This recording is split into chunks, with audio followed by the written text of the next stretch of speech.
नमस्कार and welcome to मेरो school platform. आज हामी कक्षा 11 को अकाउन्ट सब्जेक्ट अन्तर्गत रहेको च्याप्टर 8 पढ्न गइरहेका छौँ। यस भिडियोभन्दा अगाडि हामीले च्याप्टर 7 पढ्यौँ जहाँ चाहिँ ट्रायल ब्यालेन्स थियो हो। अब चाहिँ हामी च्याप्टर 8 मा चाहिँ modern banking system and bank reconciliation statement पढ्न गइरहेका छौँ है त। फर्स्टमा हामीले चाहिँ के बुझ्नु पर्यो भने मोडर्न ब्याङ्किङ सिस्टम भने के हो त भनेर बुझ्नु पर्यो है। अब हेरौँ त मोडर्न ब्याङ्किङ सिस्टम भने के रहेछ। के लेखा छ, bank is the important financial institutions हो। It provides various facilities and services to its customers. Before customers had to visit bank physically to get its services, this was traditional banking system.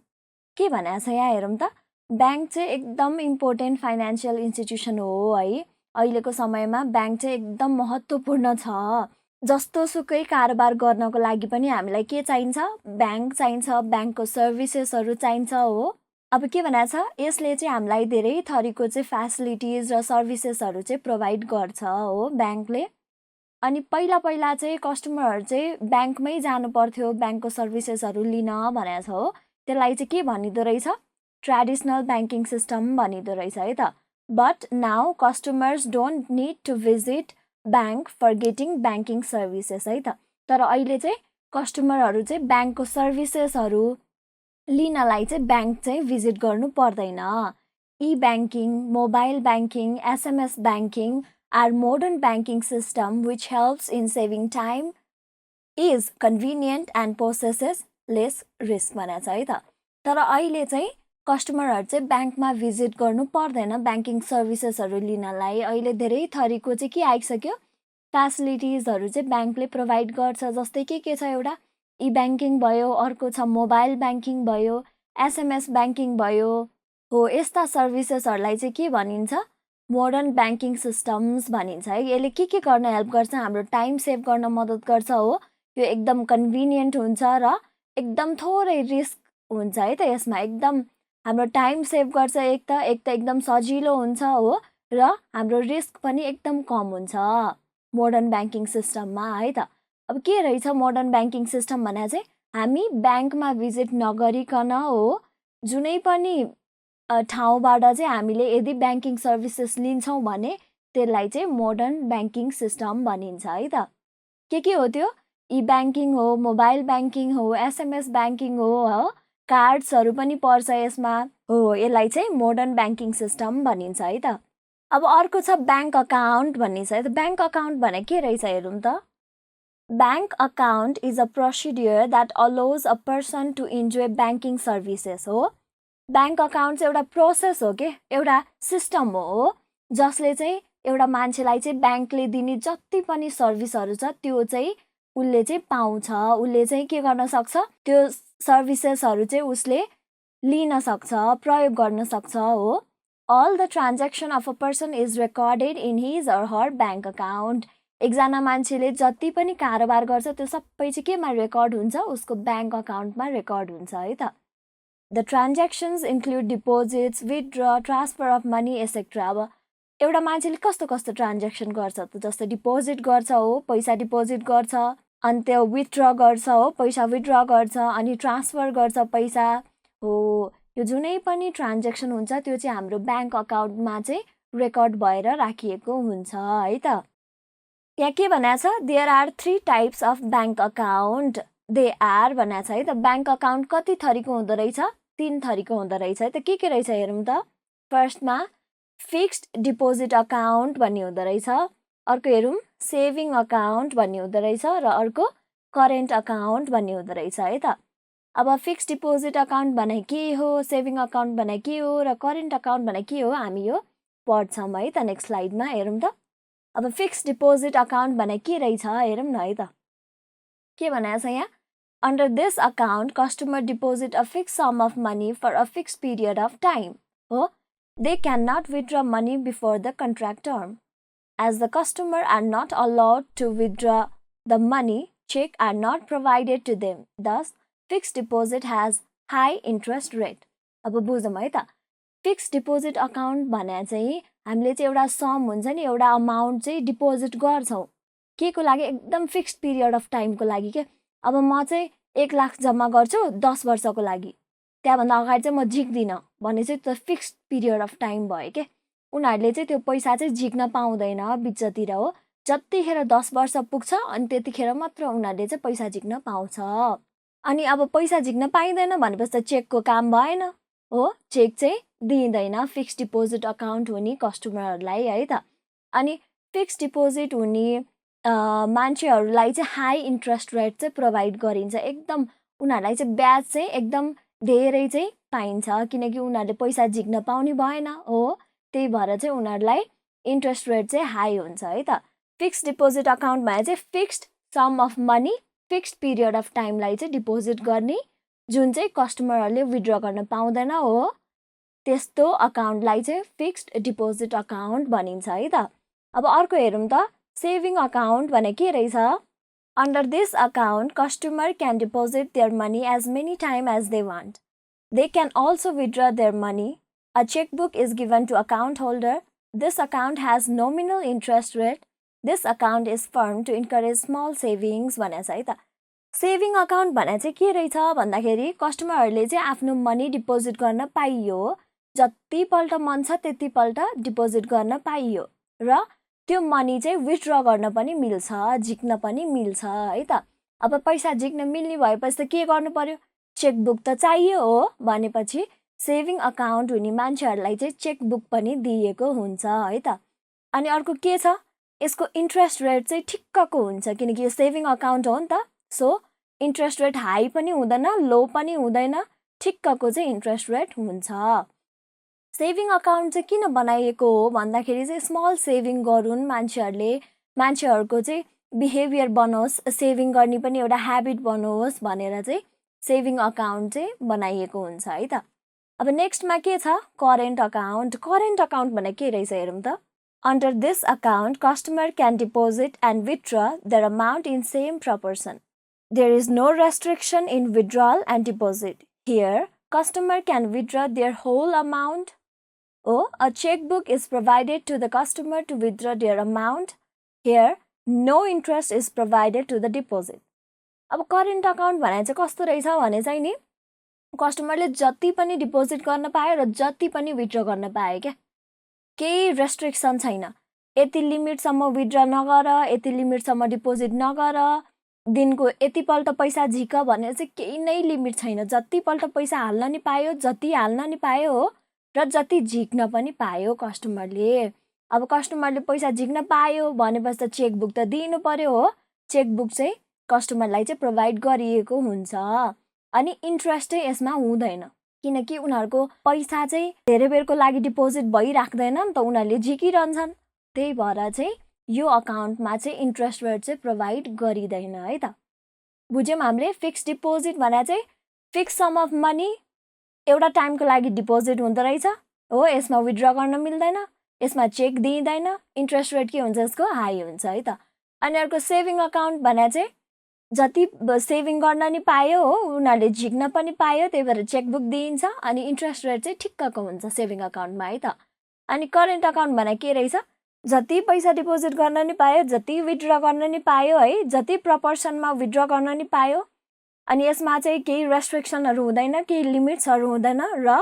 कस्टमरले चाहिँ check पनि पाउँछन् हो तर interest rate चाहिँ यसमा हुँदैन हामीले अब ब्याङ्क अकाउन्टको टाइप्सहरू बुझ्यौँ है त अब हामी लेट्स मुभ फरवर्ड चेक भने के हो त हेरौँ त अब चेक हामीले अघि भर्खर कुरा गऱ्यौँ चेकबुक दिइन्छ चेकबुक दिइँदैन अब चेक भने चाहिँ के रहेछ हेरौँ त के रहेछ चेक भने cheque is an instrument provided by bank after opening bank account हो चेक चाहिँ एउटा इन्स्ट्रुमेन्ट हो जुन चाहिँ ब्याङ्कले दिन्छ जो पनि कस्टमरले ब्याङ्क अकाउन्ट खोल्नुभयो भने उहाँले चाहिँ के पाउनुहुन्छ चेक पाउनुहुन्छ but if fixed deposit account खोल्नुभयो भने चाहिँ चेक पाउनुहुन्न है त It is a form of book which is provided by bank to its account holders to withdraw their deposited amount. यो के रहेछ एउटा बुक हो के जुन चाहिँ ब्याङ्कले दिन्छ अकाउन्ट होल्डरलाई किन उनीहरूले चाहिँ डिपोजिट गरे अमाउन्ट जुन छ नि ब्याङ्कमा त्यो चाहिँ झिक्न मिलोस् भनेर चाहिँ चेकबुक दिइन्छ है त When a person presents check with written amount in it, it becomes an order to the bank to pay the amount present in the check. एकजना मान्छेले चाहिँ चेकबुकमा फिलअप गर्यो मलाई यति पैसा चाहिन्छ यो डेटमा भनेर साइन गरेर ब्याङ्कलाई दिइसकेपछि त्यो चाहिँ अर्डर भयो कि ब्याङ्कको लागि चाहिँ त्यो मान्छेले जुन चेकमा अमाउन्ट लेख्या छ नि त्यो अमाउन्ट चाहिँ ब्याङ्कले त्यो मान्छेलाई दिनु पर्यो इट इज एन अर्डर हो त्यही भएर चाहिँ चेक भने चाहिँ एउटा बुक हो जुन चाहिँ ब्याङ्कले अकाउन्ट होल्डरलाई दिन्छ टु विथड्र देयर अमाउन्ट है त आफ्नो डिपोजिट गरेको पैसा झिक्नलाई चाहिँ कस्टमरहरूले चाहिँ चेकबुक चाहिँ युज गर्न मिल्छ है अब चेकबुकको टाइप्सहरू पनि रहेछ हेरौँ त के रहेछ बियरर चेक भन्ने रहेछ एउटा अर्को अर्डर चेक भन्ने छ र अर्को क्रस चेक भन्ने छ है त अब यो पनि हामीले बुझौँ त के रहेछ यो भने के रहेछ भनेर अब बियरर चेक फर्स्टमा है त बियरर चेक भने के रहेछ हेरौँ त it is a written order to the bank to pay the sum presented in the cheque हो any person who present the cheque to the bank can get payment thus person who bears cheque will receive the amount from the bank यहाँ चाहिँ के भनिएको छ भने चाहिँ bearer cheque भने चाहिँ एउटा रिटन अर्डर हो टु द ब्याङ्क हो आफूले डिपोजिट गरेको अमाउन्ट चाहिँ झिक्नलाई चाहिँ त्यो के रहेछ अर्डर रहेछ त्यो अघि हामीले पढ्यौँ हो अब यसको स्पेसियालिटी चाहिँ के हो किन बियरर चेक भनिएको भन्दाखेरि चाहिँ नि जसले यो चेक ब्याङ्कमा लगेर देखाउँछ उसले नै पैसा पाउँछ है त यदि त्यो चेक चाहिँ रामको हो तर राम चाहिँ म ब्याङ्क जान भ्याइनँ श्याम तिमी गइदेऊ न ब्याङ्कमा गएर यो चेक बाट चाहिँ पैसा विथड्र गरेर ल्याइदेऊ न भन्यो भने नि पायो कि श्यामले पैसा पायो राम नै जानुपर्छ भन्ने छैन जसले चेक ब्याङ्कमा पेस गर्छ हो उसले चाहिँ त्यो अमाउन्ट चाहिँ रिसिभ गर्छ है त त्यसलाई के भनिन्छ बियरर चेक भनिन्छ सिम्पली के भन्ने अब bearer cheque is a written order to the bank हो to pay the certain sum and the person who bears the cheque will receive the amount from the bank भन्नु पर्यो है त अब अर्को हेरौँ त अर्डर चेक भने के रहेछ हेरौँ त it is a written order to the bank to pay the sum presented in the cheque यो भने पनि त्यही हो अर्को के छ only the person whose name is mentioned in the check can get payment. Thus, specific person will receive the amount from bank है त अर्डर चेक भने चाहिँ छुट्टै रहेछ के रहेछ भन्दाखेरि चाहिँ जसको नाम चाहिँ चेकमा मेन्सन गरिएको छ उसले मात्र त्यो चेकको अमाउन्ट चाहिँ पाउँछ है त अरूले जसले पेस गर्यो त्यसले त्यो चेकको अमाउन्ट पाउँदैन जसको नाम चेकमा लेखिएको छ जसलाई त्यो चेकको अमाउन्ट दिनुपर्ने हो उसले मात्र पाउँछ जो कोही त्यहाँ ब्याङ्कमा गएर यो चेकको अमाउन्ट मलाई क्यास चाहियो भन्यो भने उसले पाउँदैन है त नाम मेन्सन भएको मान्छेले मात्र पेमेन्ट पाउँछ भने त्यसलाई चाहिँ के भनिन्छ अर्डर चेक भनिन्छ है त अब अर्को के छ हेरौँ त क्रस चेक भनिन्छ हो क्रस चेक भने के रहेछ this is the cheque which has two parallel lines on the side the cross in a cheque shows the mode of payment cross cheque भन्ने बित्तिकै हाम्रो माइन्डमा के आउँछ दुईटा क्रस होला समाउ त्यस्तै आउँछ नि हो ओ त्यही नै रहेछ के रहेछ दुईटा प्यारलल लाइन चाहिँ चेकको साइडपट्टि चाहिँ के हुँदो रहेछ बनेको हुँदो रहेछ है त जस्तै हामीले एउटा चेक बनायौँ हो त्यसको साइडमा चाहिँ के हुँदो रहेछ दुईटा प्यारलल लाइन हुँदो रहेछ है त यसरी अनि यो भित्र चाहिँ केही लेखिएको हुन्छ कुन मोडबाट चाहिँ पे गर्ने भनेर त्यस्तोलाई चाहिँ के भनिँदो रहेछ क्रस चेक भनिँदो रहेछ है त दुईटा क्रस लाइन चाहिँ हुँदो रहेछ है चेकमा त्यसलाई चाहिँ के भनिँदो रहेछ क्रस चेक भनिँदो रहेछ है त क्रस चेकको पनि दुईटा टाइप छ हेरौँ त there are two types of cross cheque के रहेछ एउटा जेनरल क्रसिङ र अर्को स्पेशल क्रसिङ है त अब जेनरल क्रसिङ भनेको के हो स्पेशल क्रसिङ भनेको के हो त्यो पनि बुझौँ है त हेरौँ त जेनरल क्रसिङ भनेको के रहेछ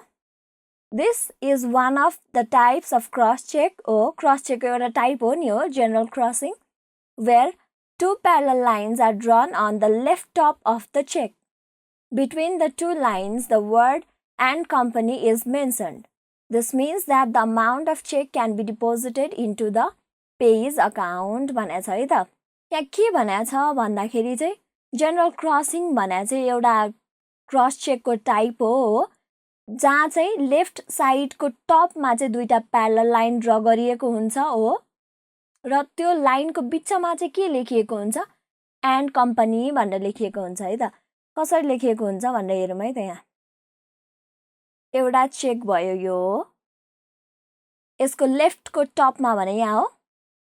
दुईटा प्यारलल लाइन ड्र गरिएको छ है त चेकको साइडमा चाहिँ के बनाइएको रहेछ दुईटा प्यारलल लाइन छ अब यहाँ बिचमा के लेखिएको छ भन्यो त्यहाँ एन्ड कम्पनी लेखिएको छ भने हो के गर्नु पर्यो यहाँ एन्ड कम्पनी भनेर लेखिएको रहेछ है त यो भनेको चाहिँ के रहेछ भने चाहिँ त्यो चेकको अमाउन्ट चाहिँ पेईको अकाउन्टमा डिपोजिट गर्न मिल्छ भनिएको छ है त जसको यो चेक हो उसको अकाउन्टमा चाहिँ डिपोजिट गर्दिन मिल्छ भनेको है त यो चाहिँ क्यास हुने चेक होइन है त यो चाहिँ अमाउन्ट डिपोजिट गर्ने चेक रहेछ है अब अर्को के रहेछ स्पेशल क्रसिङ भन्ने रहेछ है त अब स्पेशल क्रसिङ भने के रहेछ हेरौँ त in this cheque two parallel lines are drawn on the left top of the check with special instruction to the bank between the lines. यसमा पनि त्यो दुईटा लाइनको बीचमा चाहिँ एउटा स्पेशल इन्स्ट्रक्सन राखिएको हुँदो रहेछ है त के रहेछ स्पेशल इन्स्ट्रक्सन हेरौँ त the instruction can be bank name हो bank account where amount is to be deposited अथवा अकाउन्ट पेई हो account of person where amount is to be deposited or not negotiable not transfer to other person भनेर लेखेको रहेछ है त यसमा चाहिँ के हुँदो रहेछ भने चाहिँ यसमा चाहिँ ब्याङ्कको नाम लेखिदिँदो रहेछ कि यो दुईटा लाइनको बीचमा जुन छ नि एन्ड कम्पनी लेखेको ठाउँमा चाहिँ कि त ब्याङ्कको नाम लेखिदिँदो रहेछ कि त अकाउन्ट पेईको नाम लेखिदिँदो रहेछ कि त नट नेगोसिएबल भनेर लेख्दो रहेछ है त ब्याङ्कको नाम लेख्यो भने चाहिँ त्यो ब्याङ्कमा डिपोजिट गर्नु पर्यो अमाउन्ट हो अकाउन्ट पेईको नाम लेख्यो भने चाहिँ त्यो पेईको अकाउन्टमा डिपोजिट गर्नु पर्यो र नट नेगोसिएबल लेख्यो भने चाहिँ त्यो चेकको अमाउन्ट चाहिँ ट्रान्सफर हुँदैन अर्को पर्सनलाई भनेर चाहिँ बुझ्नु पर्यो है त यसलाई चाहिँ के भनिँदो रहेछ स्पेशल क्रसिङ भन्दो रहेछ है त यो जेनरल क्रसिङ र स्पेशल क्रसिङ चाहिँ हाम्रो क्रस चेकको टाइपहरू हो है अब हामी नेक्स्टमा जाऊँ त के रहेछ पार्टिज इन्भल्भ इन चेक भनेर रहेछ है त चेकमा चाहिँ कस्तो कस्तो पार्टीहरू चाहिँ इन्भल्भ हुन्छ भनेर छ हेरौँ त एउटा ड्रयर हुँदो रहेछ हो अर्को ड्रई हुन्छ र अर्को के हुन्छ पेई हुन्छ है त अब ड्रयर भने के रहेछ त drawer is the account holder is the person who issues the cheque thus drawer is the person who issues the cheque हो ड्रयर भने चाहिँ अकाउन्ट होल्डर हो के जसको चाहिँ अकाउन्ट छ नि ऊ चाहिँ ड्रयर हो जसले चाहिँ चेक इस्यु गर्छ ऊ ड्रयर हो है त ड्रयर भने चाहिँ चेक इस्यु गर्ने मान्छे भनेर बुझिन्छ है अब ड्रई भने के छ drawee is the bank where the cheque is presented for payment drawee makes the payment to the person who present the cheque हो ड्रई भने चाहिँ कुन चाहिँ ब्याङ्कमा चाहिँ हामीले चेक प्रेजेन्ट गर्छौँ त्यो ब्याङ्क चाहिँ हाम्रो लागि के भयो ड्रई भयो है त ड्रईले चाहिँ जो आएर हामीलाई चेक पेस गर्छ उसलाई चाहिँ पेमेन्ट गरिदिन्छ है त ड्रई भने सिम्पली के रहेछ ब्याङ्क जसले चाहिँ मान्छेलाई चाहिँ पेमेन्ट गरिदिन्छ जसले चेक प्रेजेन्ट गर्छ है त अर्को के छ पेई भन्ने छ पेई भने के रहेछ payee is the person who receives the amount of cheque this is the party whom payment is made by the drawee है त ड्रईले जसलाई पैसा दिन्छ नि त्यो चाहिँ पेई भयो क्या ब्याङ्कले जसलाई पैसा दिन्छ त्यो पेई भयो कहिलेकाहीँ ड्रयर अकाउन्ट होल्डर नै नहुन पनि त सक्छ हो अरू मान्छे पनि हुनसक्छ चेक प्रेजेन्ट गर्ने हो त्यो मान्छे चाहिँ पेई हुन्छ ब्याङ्कले जसलाई पैसा दियो त्यो चाहिँ हाम्रो लागि के हुँदो रहेछ पेई हुँदो रहेछ है त जसले चेक इस्यु गर्यो त्यो ड्रयर होइन जुन ब्याङ्कले हाम्रो त्यो चेक प्रेजेन्ट भएको चेकलाई चाहिँ पेमेन्ट गरिदियो त्यो ड्रई र जसले चाहिँ पैसा पायो त्यो चेकको त्यो चाहिँ के हुँदो रहेछ पेई हुँदो रहेछ है त अब हामीसँग के रहेछ इन्डोर्समेन्ट अफ चेक भन्ने छ है त अब इन्डोर्समेन्ट अफ चेक भने के रहेछ बुझौँ त Endorsement of check is the process of transferring the right of ownership of check to someone else instead of presenting it to the bank for payment. के भनेको छ भने चाहिँ इन्डोर्समेन्ट अफ चेक भने चाहिँ एउटा प्रोसेस हो जहाँ चाहिँ चेकको ओनरसिप जुन छ नि चेकको स्वामित्व चाहिँ अर्कै मान्छेलाई ट्रान्सफर गरिन्छ के एउटा चेक बनाइसकेपछि चाहिँ हामीले ब्याङ्कमा लगेर प्रेजेन्ट गर्नुपर्ने हो नि हो पेमेन्टको लागि तर होइन यहाँ चाहिँ त्यो चेकको ओनरसिप चाहिँ ट्रान्सफर गरिन्छ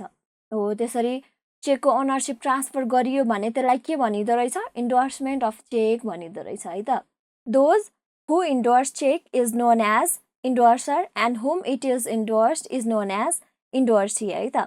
endorsement of cheque is done by writing the name of the person to whom the cheque is being transferred at the back side of the cheque है त यो चाहिँ एन्ड साइनिङ भनेको छ है त के भन्यो भन्दाखेरि चाहिँ जसले चाहिँ चेक इन्डोर्स गर्छ नि जसले चेकको ओनरसिप ट्रान्सफर गरिदिन्छ त्यसलाई इन्डोर्सर भन्छ र जसलाई चाहिँ यो ओनरसिप ट्रान्सफर गरिएको हो त्यो चाहिँ इन्डोर्सी भयो कि है त। यो इन्डोर्समेन्ट अफ चेक चाहिँ कसरी गरिन्छ भन्दा चाहिँ जो मान्छेलाई चाहिँ हामीले चेकको ओनरसिप ट्रान्सफर गरिदियौँ नि उसको नाम चाहिँ हामीले चेकको पछाडि लेख्छौँ अनि साइन गरिदिन्छौँ। त्यसरी चाहिँ हाम्रो चेकको ओनरसिप चाहिँ ट्रान्सफर भयो भन्ने बुझिन्छ है त। इन्डोर्समेन्ट अफ चेक भने चाहिँ त्यही रहेछ, एउटा चेकको ओनरसिप चाहिँ ट्रान्सफर गरिदिने अरू कुनै मान्छेलाई होइन, तर ब्याङ्कमा चाहिँ उसले प्रेजेन्ट गर्दैन है त, ट्रान्सफर गरिदिन्छ अर्को मान्छेलाई ओनरसिप है। अब इन्डोर्समेन्ट अफ चेकको पनि टाइप्सहरू छ, हेरौँ त के रहेछ। एउटा ब्ल्याङ्क इन्डोर्समेन्ट भन्ने छ, अर्को स्पेसल इन्डोर्समेन्ट भन्ने छ र अर्को रेस्ट्रिक्टिभ इन्डोर्समेन्ट भन्ने छ है त। ल हेरौँ त अब ब्ल्याङ्क इन्डोर्समेन्ट भने के रहेछ। If the endorser only signed the check but does not mention the name of the endorsee, it is known as blank endorsement. अघि हामीले पढाएको थियौँ नि, इन्डोर्समेन्ट अफ चेक चाहिँ कति बेला हुन्छ जब चाहिँ को मान्छेलाई चाहिँ हामीले चेकको ओनरसिप ट्रान्सफर गर्ने भनेर उसको नाम चाहिँ चेकको पछाडि चाहिँ मेन्सन भयो भने र साइन भयो भने चाहिँ इन्डोर्समेन्ट हुन्छ भन्ने बुझाएको थियौँ है त। तर ब्ल्याङ्क इन्डोर्समेन्ट भने चाहिँ के रहेछ, हामीले पछाडि साइन चाहिँ गरिदिन्छौँ तर को मान्छेलाई ट्रान्सफर गर्ने हो भनेर नाम चाहिँ हामीले लेख्दैनौँ हो, त्यस्तोलाई चाहिँ के भनिँदो रहेछ, ब्ल्याङ्क इन्डोर्समेन्ट भनिँदो रहेछ है त। अब अर्को स्पेसल इन्डोर्समेन्ट भने के रहेछ हेरौँ त। If the endorser write some instructions to the bank to pay for the endorsee it is called special endorsement. Special endorsement भने चाहिँ यदि चाहिँ जसले ट्रान्सफर गर्छ नि ओनरसिप उसले चाहिँ अरू केही इन्स्ट्रक्सन्स पनि एड गरिदिन्छ अरे कि ब्याङ्कलाई चाहिँ कसरी पे गर्ने, कसको अकाउन्टमा पे गर्ने भनेर थप जानकारी दिन्छ भने त्यसलाई चाहिँ के भनिन्छ, स्पेसल इन्डोर्समेन्ट भनिन्छ है त।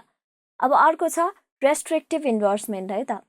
If the endorser restricts the endorsee to further endorse the cheque to third endorsee is called restrictive endorsement है त। के भनेको छ भने चाहिँ अब जस्तै एकजनाले एउटा चेकको ओनरसिप अर्कोलाई ट्रान्सफर गर्यो हो, अब फेरि अर्कोले पनि त चेकको ओनरसिप ट्रान्सफर गर्न सक्छ नि है, नसक्ने त होइन भने यो रेस्ट्रिक्टिभ इन्डोर्समेन्ट भने के हो भने नि एकपल्ट ट्रान्सफर भयो ओनरसिप, अब त्यहाँभन्दा फर्दर चाहिँ ट्रान्सफर गर्न नपाइने भन्नेलाई चाहिँ रेस्ट्रिक्टिभ इन्डोर्समेन्ट भनिन्छ है त। अब चाहिँ इन्डोर्सीले चाहिँ फेरि अर्को मान्छेलाई थर्ड पार्टीलाई चाहिँ चेक इन्डोर्स गर्न पाएन, त्यसलाई चाहिँ के भनिन्छ, रेस्ट्रिक्टिभ इन्डोर्समेन्ट भनिन्छ है त। यो चाहिँ के भयो, हाम्रो इन्डोर्समेन्टको चाहिँ टाइप्सहरू भयो है त। अब अर्को के छ टपिक हाम्रो डिसअनर अफ चेक भन्ने छ है त। अब डिसअनर अफ चेक भने त हामीले सुनिरहेको कुरा हो, के रहेछ डिसअनर अफ चेक भने बुझौँ त। A cheque is drawn by the account holder and issued to the bank. When the cheque is issued and presented to the bank, the bank may refuse to pay the sum mentioned in the check. This is known as dishonor of check. है त। के भनेको छ भने नि अब जस्तै हामीले चेक चाहिँ एउटा अकाउन्ट होल्डरले चेक इस्यु गरिदिन्छ हो, अनि ब्याङ्कमा लग्छौँ पेमेन्टको लागि, तर ब्याङ्कले चाहिँ म यो चेकको अमाउन्ट चाहिँ पे गर्दिनँ भन्छ नि, त्यसलाई चाहिँ डिसअनर अफ चेक भनिन्छ क्या। ब्याङ्कले चाहिँ मान्दैन, म तिम्रो यो चेकको अमाउन्ट चाहिँ म पे गर्दिनँ भन्यो भने चाहिँ त्यसलाई के भनिँदो रहेछ, डिसअनर अफ चेक भनिँदो रहेछ। अब चेकको अमाउन्ट चाहिँ किन चाहिँ ब्याङ्कले डिसअनर गर्छ त, के कारणले गर्छ भनेर हेरौँ त।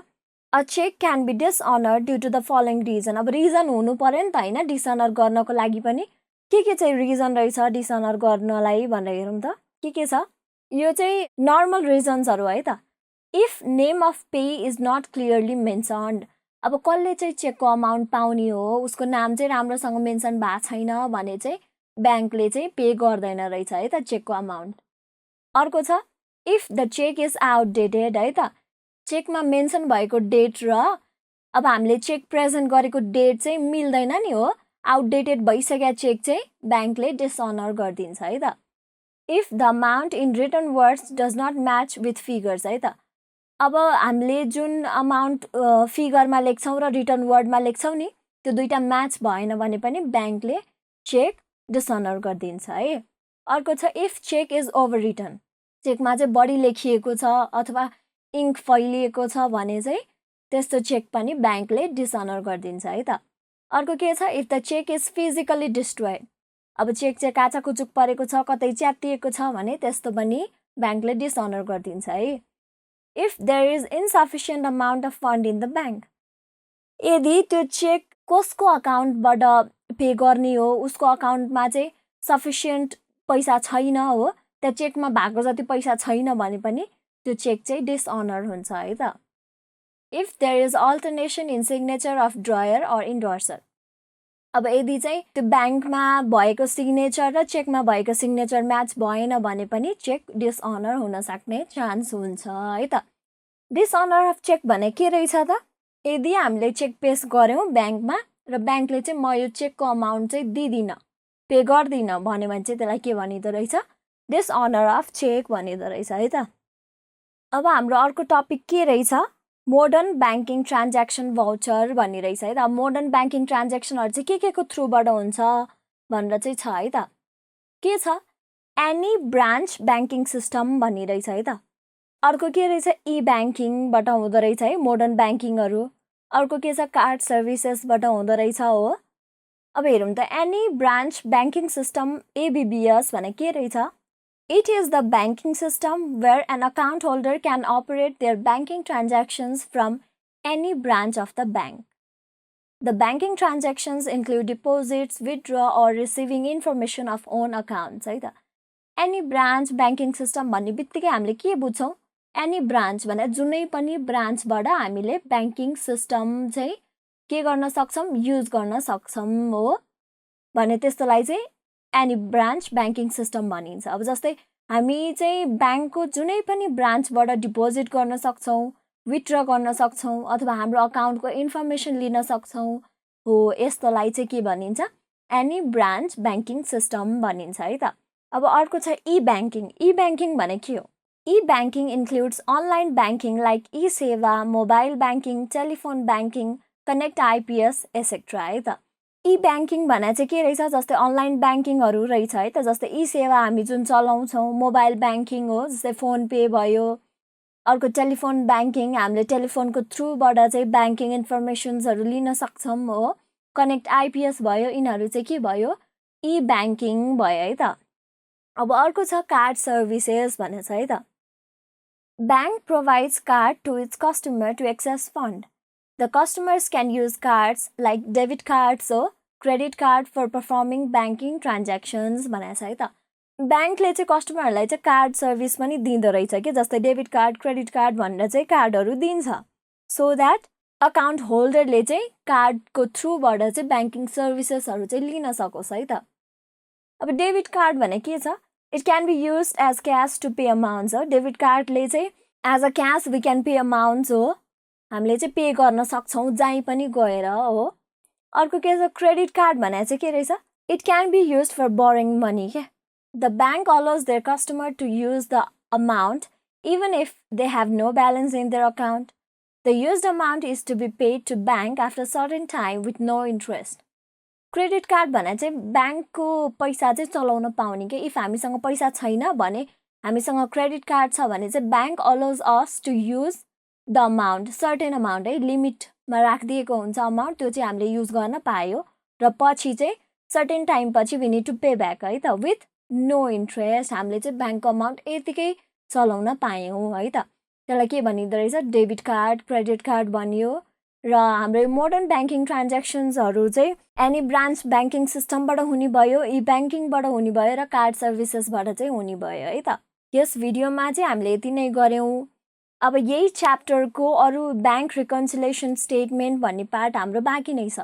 हो। हामी नेक्स्ट भिडियोमा चाहिँ ब्याङ्क रिकन्सिलेसन स्टेटमेन्ट भनेको के हो, यो कसरी बनाइन्छ भनेर चाहिँ पढ्छौँ है त। अहिलेको लागि चाहिँ यति नै, धन्यवाद।